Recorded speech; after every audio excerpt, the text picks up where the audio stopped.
Welcome to Zen Money Monday, weekly conversations with innovators, thought leaders, and entrepreneurial junkies about building good businesses, exploring what the idea of Zen money really means, and how to achieve it. With your host, author, business strategist, and Zen Money CFO, Liz LaJoy. Hey everybody, welcome back to Zen Money Monday. I hope you had a chance to check out our last episode, which was a great conversation with Harry Duran, who is a podcasting expert, and we talked about his story with money. He was very open and honest. I really appreciate that. If you want to check that out, you can go to zenmoneymap.com/032 to catch that episode. But today I want to talk about the debt trap.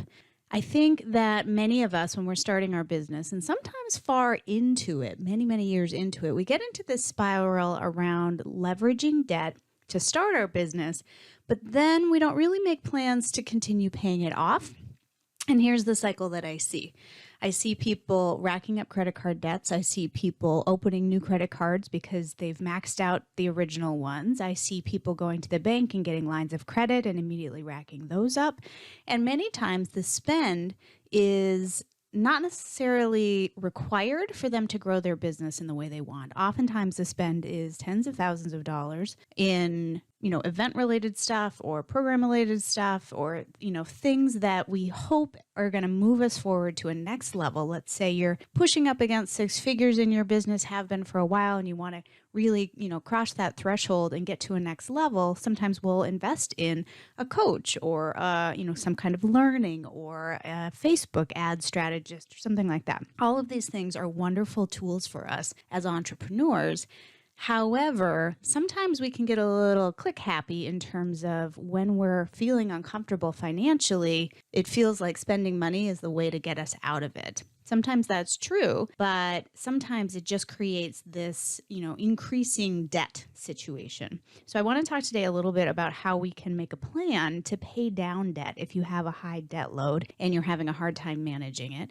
But I also want to talk about, the strategic decision making around debt. So in certain areas of the world, people aren't actually allowed to rack up a ton of debt. Europe, for example, has a limit on credit cards. So, even as a multiple six-figure, seven-figure business owner, you can't really get credit cards that have higher limits than, say, $3,000 or $4,000, which is very different here in North America, where you can get $20,000, $30,000, $40,000, $50,000 of credit just on one card. And imagine, we can hold many cards. And if we play the game of paying down a little bit, sometimes we can get additional credit in our name. And that is not a bad thing. It's actually how many businesses manage their cash flow. There's lots of positive things about it. I do see, though, that sometimes people end up living in this spiraling cycle where they're paying thousands and thousands of dollars a year on interest expenses for these various debt versions like credit cards or lines of credit or loans. And they kind of just keep failing forward in terms of the debt conversation. So I just want you to, if you're in this situation or if you kind of feel like, ooh, she might be talking about me or that feels familiar, just,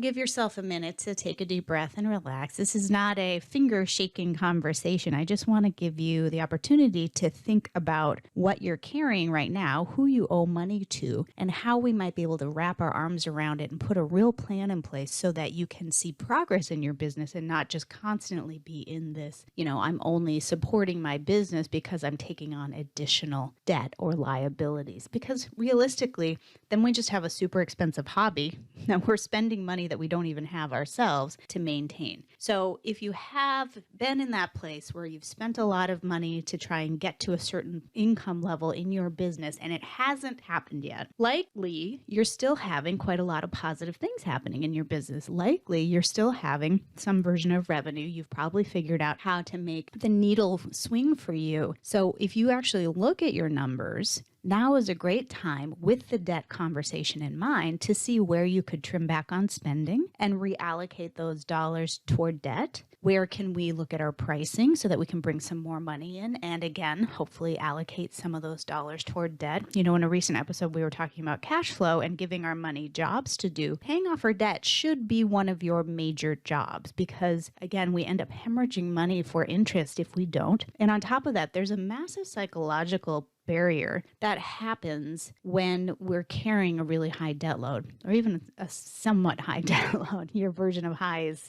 is individual. But at the end of the day, if we can make progress toward paying down debt versus increasing it, something changes in our mindset. Something changes inherently at a very granular level around how we look at money and how we start to be able to see it as a tool versus as something that we're emotionally tied to. So a good example is a client that I've had for several years who definitely is addicted to spending and uses debt, feeling like, well, there's always money out there, and a new credit card offer came in the mail, so I'm just going to open it and then use it. Well, then she's left finding, having to find at least, $200 or $300 just to pay interest down on a monthly basis. And so we've been working together on having a very specific plan saying, okay, let's stop opening new things. First and foremost, if you can't live within the financial realm that you're creating by your income, then things need to change. We need to change our pricing. We need to change our spending. We need to change our allocation of all of those resources. So one way to think about this is, you're paying money out of pocket. You may not be fully aware of just how much, especially if you have multiple accounts open. You may not be aware of how much is going out the door every single month toward interest expenses, for example. So you're already spending something, you're already allocating some funds back to paying off this debt. It just may be a bare minimum, and that means the debt itself isn't really getting knocked down at all. So I think that it's a really good exercise to look at your full financial picture and consider where you could carve off an extra $20 a week, extra $50 a week, a month to throw at a credit card, to throw at a line of credit, so that you can start to see some real progress there. One of the things that can happen is we spend a lot of time getting into debt, and then we say, okay, I'm going to get a handle on this. I'm going to cancel my credit cards. I'm going to cut them up so I don't continue spending on them. I'm really going to put a plan in place to pay debt down. And we're going to talk in a second on a good way to set yourself up for success that way. But once we get going on it, things are going well,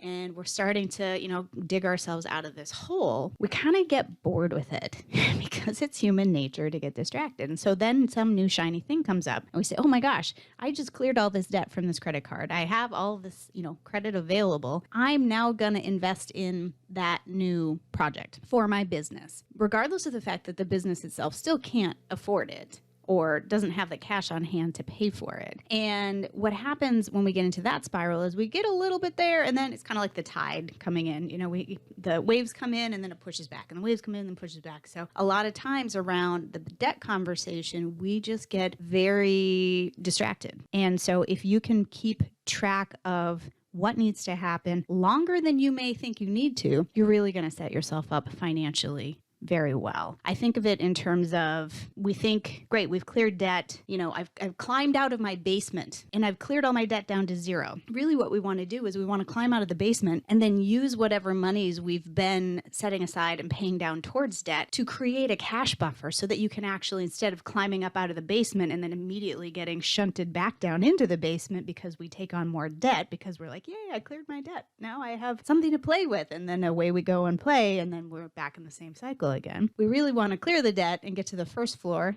out of the basement into the kitchen, but also be able to climb that next story into the second floor of your financial house where you have a cash buffer created so that you can pay off any credit card expenses, things like that you're doing, say, within a month, so that you're never actually just spiraling back into the debt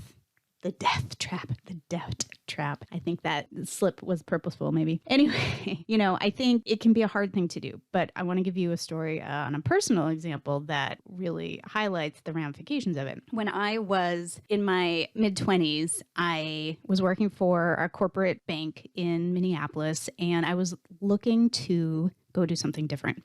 And a friend of mine and I decided that we were going to go to Europe, and we were going to go to the Czech Republic, and we were going to get our TOEFL certifications and teach instead of work the jobs that we were currently working. So in order to do that, I needed to get my financial house in order personally. And so I spent a year planning for this and saving for this and paying off debt for this. to the horror and irritation of my mid-20s something roommate who wanted to go out and do all the things we used to do and see music and have dinner and share time with friends, all of which, of course, costs money when you're in your 20s and you think you need to, go out to the bar and spend and things like that. And she had a really hard time because she felt like I became non-fun. But I was able to stick to it because the alternative was more tantalizing to me than a short-term going out to the bar for the night. And because the bigger picture was juicy enough for me, I could stick with it and I hit my targets and I was able to move abroad feeling really financially secure, which if I had tried to move abroad a year prior, I would have been in deep water. So I think the question to ask yourself is, what is juicier than carrying the debt? And what makes doing the pay down worth your while? And this is where we can get into some mindset stuff and really think about, how did we get in this place in the first place? And why has it been continuing to happen? And what is it about leveraging debt that feels so easy but so hard to pay down for you?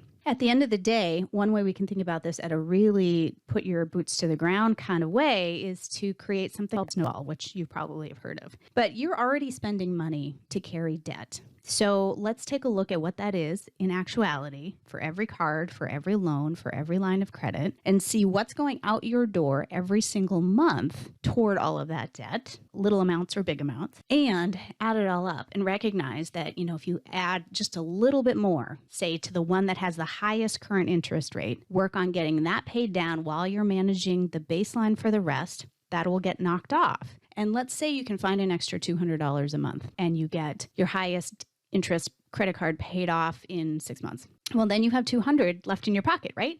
But instead of putting it in your pocket, take that $200 plus the interest that you've been paying on that credit card, which is now down to zero, and you're not going to use it again, hopefully, unless in an emergency or you close it or whatever, it works for your scenario. But we take that extra money and then we start applying that extra money to the next highest interest rate credit card or loan or line of credit. And you keep doing that until you've cleared all of your debt. Once you're aware of this, you'll be sitting there saying, okay, I know that $500 a month, $2,000 a month, whatever that number is for you, is going toward taking care of this financial situation that has happened, to me or that I've created. And I don't want to be in this place anymore. I want to feel better about this. I want to be more empowered. I want to have a cash buffer. These are all important things to me. Just as going to Prague was important to me. If you can do that for yourself consistently month over month, you will soon find yourself creating the snowball effect where you're seeing debt getting paid down. That feels really good. And then we just continue to know that we're allocating X dollars every month toward debt. And then we transition it to savings once the debt is actually paid down. And being really clear on this, it may take a year. It may take a couple of years. But if you can do that, you will set yourself up to be so much more successful within your business and without your business, meaning outside your business, because you're going to be paying that much more attention to where the actual, 50 cents here, $5 there are actually going. And when you recognize how much of your cash is going out the door toward debt, it may freak you out a little bit, but it's also hopefully a shocking, enough system shock so that you're able to make some shifts. And it is so empowering to make these decisions conscientiously and not just because it happened to you and you had your credit card set on auto pay minimum and never really looked at it. And then once it tapped out, you tried to start another one, etc. If we can get off of that train and out of that debt trap and into a place where you are proactively managing your money, including your debt and what you have gotten into in terms of liabilities, you are going to really be able to ultimately springboard your business. So if you're in a situation where this has happened to you and your business isn't exactly thriving because while you're making money on paper, a lot of it's going toward paying to debt, and then you're trying to pay yourself and you keep trying to do new things in your business, that is a hornet's nest that's really only going to get untangled when we take some time to look at it. So a little bit of a downer subject today, but I just want you to take a moment and think about where you stand in terms of debt, what you want to be doing in this area. And if there's a discrepancy, if you don't like where you are, there are things that you can do starting immediately that will help you dig yourself out of this situation. It can be a really happy ending. You can get to a point where your business can thrive, where you can start to create some cash buffers, where you're able to make those spending decisions with more clarity and less of a knee-jerk FOMO situation. And I want that for you because it feels amazing, on top of being the reason that some businesses are successful while others are not. And I don't want you to be in the 60+% of small businesses that fail within the first 3 years. And they do that because of cash flow, but they often also do it because of overextension of debt. So, food for thought for today.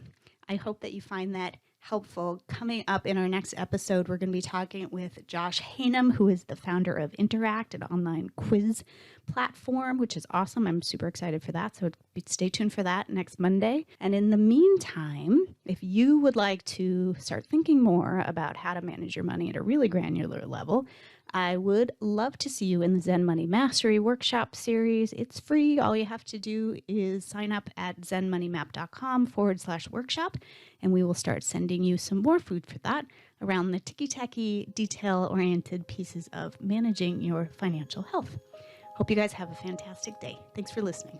Did you like this episode of Zen Money Monday? I would love to hear from you. If you want to submit a review of this podcast, all you have to do is visit ratethispodcast.com/Zen Money to let us know what you think. Would love to hear your feedback.